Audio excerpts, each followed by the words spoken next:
مع إطلالة السنة الميلادية الجديدة كل عام ونحن نشهد أن لا إله إلا الله وأن محمدا رسول الله صلى الله عليه وسلم. كل عام ونحن نشهد أن عيسى بن مريم عليه السلام رسول الله وأنه عبده وكلمته إلى مريم وروح منه، وأنه لم يولد لا في ديسمبر ولا في يناير ولا في فصل الشتاء بنص القرآن والإنجيل، وأنه ما مات وما قتل وما صلب، وأنه سينزل في آخر الزمان كما في صحيح السنة فيقتل الدجال ويكسر الصليب ويقتل الخنزير ويحكم بشريعة محمد صلى الله عليه وسلم ويتبعه المسلمون ويفيض المال في وقته وتأمن البلاد ويسلم الناس كلهم، فإنه لا يقبل من الناس إلا الإسلام أو السيف، ثم يمكث في الأرض ما شاء الله له أن يمكث ثم يموت ويصلي عليه المسلمون ويدفنونه. كل عام ونحن نشهد أن الله فرد صمد لم يتخذ صاحبة ولا ولد.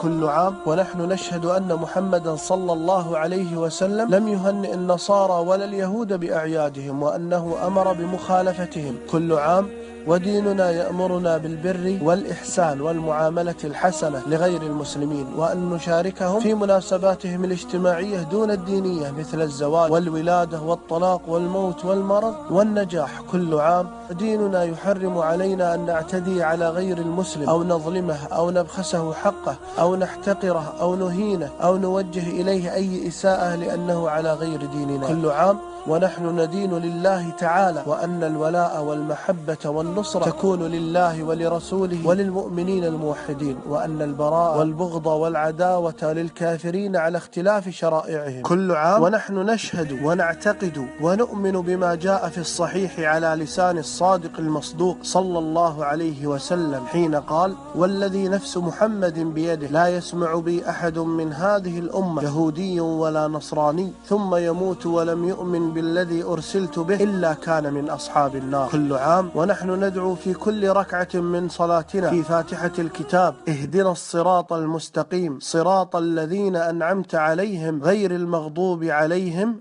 أي اليهود ولا الضالين يعني النصارى. كل عام ونحن نبرأ إلى الله سبحانه من كل من يعادي أولياءه ويوالي أعداءه ويستحل الدماء والأعراض. هذا ديننا وتلك عقيدتنا التي نعلنها ولا نخجل منها، وندعو الله برحمته أن يحيينا عليها ويقبضنا عليها ويحشرنا عليها.